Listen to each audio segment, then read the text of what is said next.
panel diskusi yang pertama yang duduk di sini di kursi Bapak Ibu ini adalah KSSK ya. Kali ini kita akan melihat tentunya dari sektor real seperti apa sih Pak. Tadi saya sudah sedikit sampaikan di opening ya bahwa angka pertumbuhan ekonomi Indonesia di tahun 2025 ini secara full year adalah di angka 5,11%. Tapi pertanyaannya adalah apakah sebetulnya angka ini betul-betul menggambarkan kondisi di sektor real. Apalagi kalau kita dengar kan beberapa cukup banyak ya berita terkait dengan PHK yang terjadi di sepanjang tahun 2025 lalu. Kemudian juga seperti apa tentunya tiap-tiap industri ini mengalami tantangan masing-masing ya, challenge masing-masing begitu. Saya akan buka pertanyaan pertama kepada Ibu Sinta, Bu Sinta Kamdani, berkaitan dengan apakah sekali lagi Bu ya, ini angka 5,11% ini sudah tercermin dalam realitas di lapangan atau sektor real, dan di sisi lain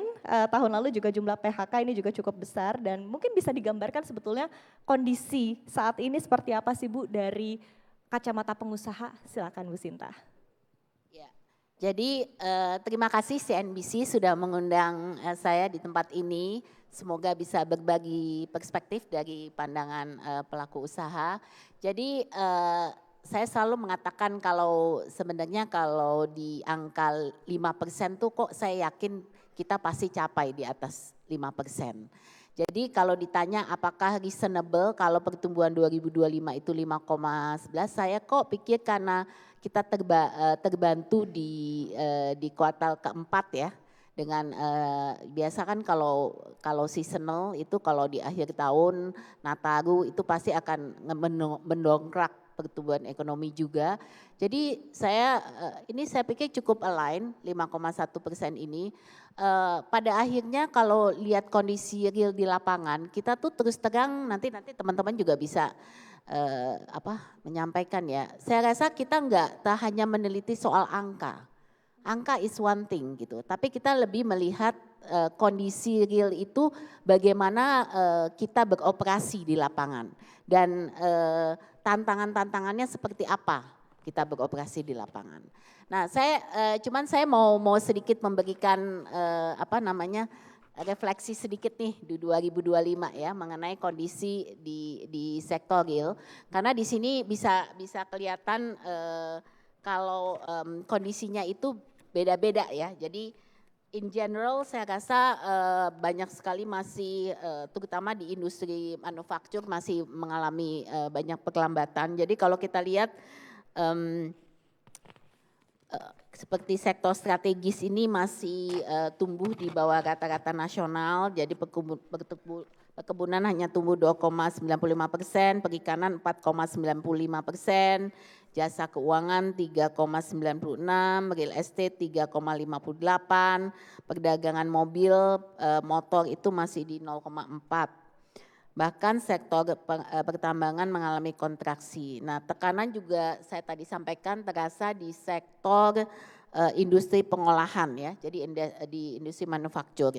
Ini kalau kita lihat biasanya pertumbuhan itu cukup signifikan, tapi kalau tahun 2025 itu tekstil hanya tumbuh 3,5%, jadi alas kaki 3,3%, furniture malah cuma 1,6%.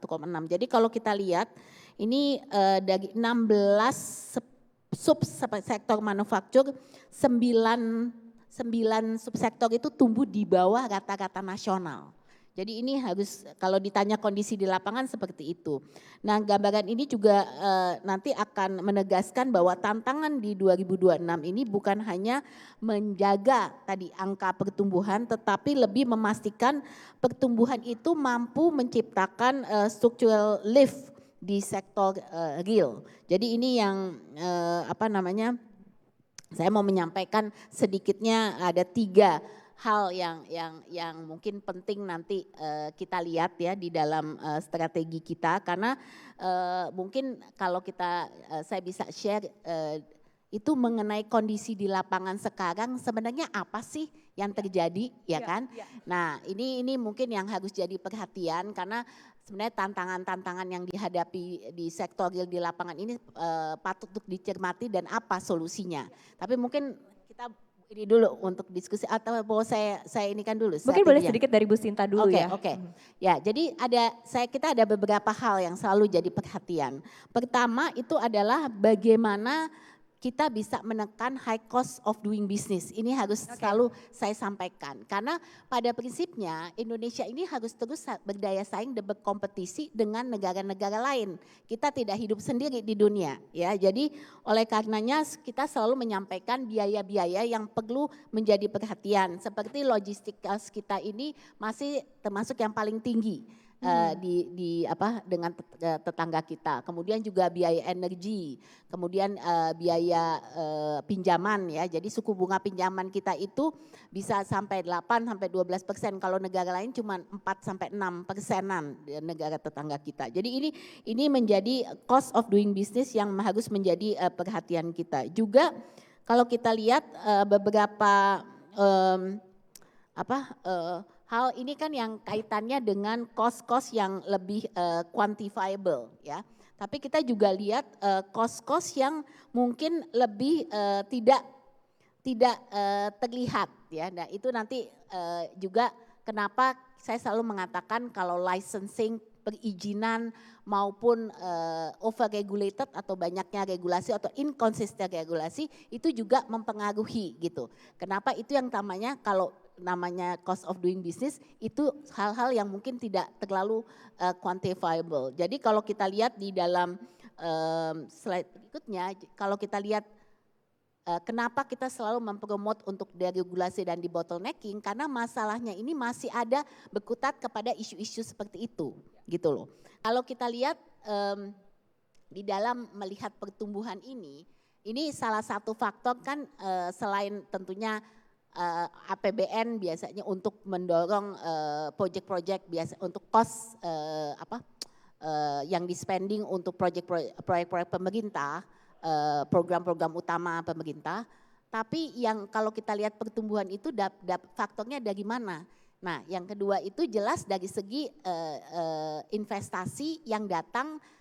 Kalau dihitung tuh ya 15% APBN, 15% itu selalu disebutkan dari Danantara, itu 70% itu masih dari pelaku usaha, baik itu dalam maupun luar negeri gitu ya. Jadi investasi itu menjadi salah satu faktor untuk dapat pertumbuhan ekonomi. Nah kalau kita lihat kondisi real di lapangan, ini masih dibutuhkan deregulasi dan dibutuhkan karena ini berdasarkan survei yang dilakukan World Bank itu survey kita untuk doing business, ini Indonesia ini masih tertinggal juga.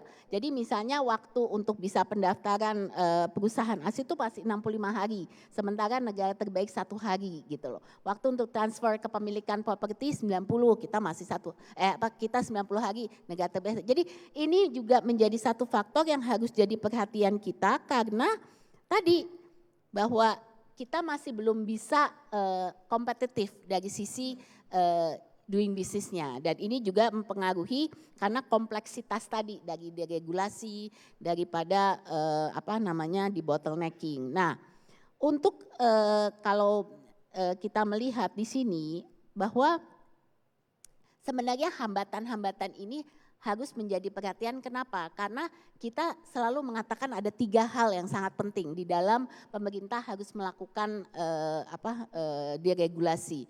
Pertama adalah kita harus melihat dari segi regulatory impact assessment-nya. Jadi pemerintah nggak bisa asal mengeluarkan satu kebijakan tapi harus ada RIA-nya. Apa sih impact assessment-nya dalam kebijakan itu dikeluarkan. Kemudian yang kedua kita juga mesti melihat dari segi public private consultation. Makanya kita selalu sampaikan kalau pemerintah sebelum mengeluarkan kebijakan atau mau merubah kebijakan itu harus ada konsultasi dengan pelaku. Komunikasi dengan pengusaha pelaku. ya. Dan yang ketiga adalah konsistensi implementasi lintas daerah dan institusi. Ini kalau kan kita masih dengar itu yang masih satu KL bilang begini, yang satu lagi aturannya seperti ini. Belum lagi pusat dan daerah gitu. Jadi koordinasi ini belum fully align gitu. Walaupun dengan deregulasi saat ini pemerintah mencoba untuk memperbaiki hal-hal ini. Tapi di lapangan kenyataannya itu tidak semudah itu. Makanya saya selalu katakan ini kita udah ada revisi PP 28 untuk risk base. Itu bagus sekali luar biasa Kementerian Investasi. Tapi kenyataan di lapangannya belum bisa, implementasinya belum bisa seoptimal yang diharapkan. Jadi Oke. ini mungkin kondisi-kondisi yang terjadi di lapangan. Dan yang ketiga, mungkin saya mau tambahkan adalah mengenai pasar dalam negeri dan bagaimana caranya kita bisa tadi masuk ke dalam aspek ketersediaan juga bahan baku dan lain-lain yang dibutuhkan oleh produsen-produsen dalam negeri. Kalau kita lihat, menjamin pasar dalam negeri dan membuka akses pasar global itu adalah kunci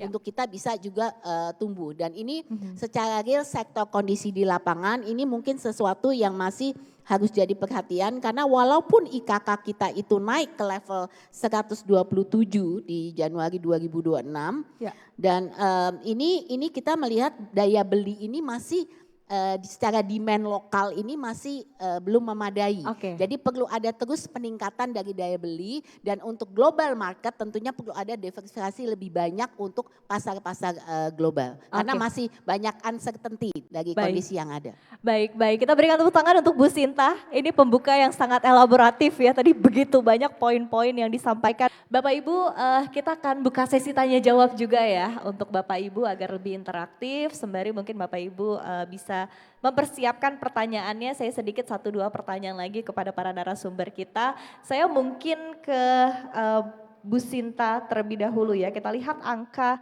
dari undisbursed loan Bu di perbankan ya masih relatif tinggi sampai akhir 2025 sebesar 2.439,2 triliun rupiah. Indikasinya adalah para pelaku usaha memang masih cenderung wait and see ya, apalagi juga sentimen baik dari domestik dan juga global ini cukup tinggi begitu. Nah, apakah di tahun ini mungkin akan berlanjut Bu untuk sentimen wait and see ini di tahun 2026? Ya, saya mungkin lebih suka memakai kata-kata lebih selective expansion daripada wait and see. Mungkin kalau kita lihat, kita selalu kan kalau kita mau menambah kredit, itu kan berarti kita mesti lihat demand dulu, demand pasar. Nah tadi saya katakan kalau di demand pasar dalam negeri, ini tergantung kondisi sampai sejauh mana, karena sekarang pemerintah kan sudah boost dengan insentif-insentif, terus juga untuk kenaikan daya beli ya. Ini tergantung sampai sejauh mana nih ini bisa mendongkrak purchasing power-nya. Karena kalau kita lihat dari kelas menengah Indonesia itu kan ada penurunan sampai 10 juta ya di tahun. Jadi kelas menengah kita itu jelas turun gitu. Nah ini semua mempengaruhi demand.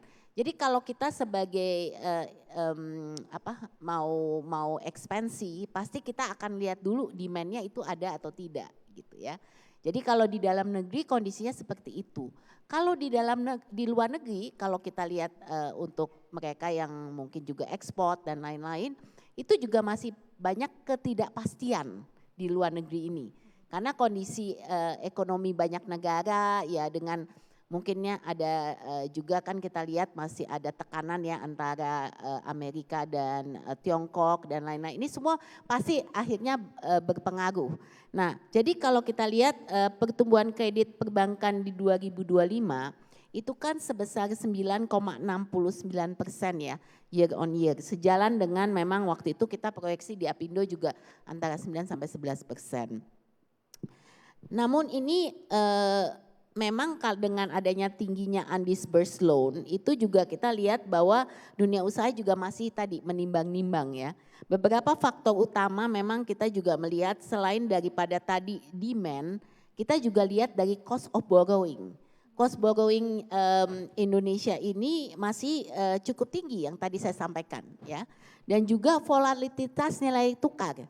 Ini sangat mempengaruhi sehingga juga kita lihat ketidakpastian daripada siklus suku bunga global. Ini juga harus menjadi perhatian. Jadi dalam konteks ini strategi ekspansi bisnis ini masih ada pola kehati-hatian di 2026 gitu. Jadi kita masih karena kondisi yang masih belum pasti, kita juga sangat berhati-hati. Nah, mungkin kalau kita lihat di proyeksinya di 2026 ini masih di mungkin single digit tinggi ya, atau mungkin double digit paling rendah gitu. Walaupun pemerintah sekarang terus boost, jadi terus aja mencoba untuk bisa ditingkatkan dengan memberikan banyak sekali insentif-insentif gitu. Tapi kita proyeksi masih ada diperkirakan seperti itu, dan mungkin juga kita mulai melihat sekarang kalau melihat dari segi arahnya mau menyisirnya kemana gitu ya. Kan kalau namanya perbankan dia pasti mau yang resikonya lebih rendah. Nah ini kalau kita lihat sekarang juga pemerintah nge-boost di kelas bahwa di UMKM-nya juga mau di-boost dengan penyaluran pinjaman yang tinggi gitu. Jadi ini juga mungkin akan dilihat pemerintah akan berupaya untuk bagaimana juga menyisir kepada kelas-kelas yang di bawahnya. Oke, baik. Kan cost of logistics, sebenarnya aspeknya ini logistik dari pulau ke pulau, logistik. Jadi sebenarnya kaitannya juga lebih banyak ke infrastruktur tadi ya.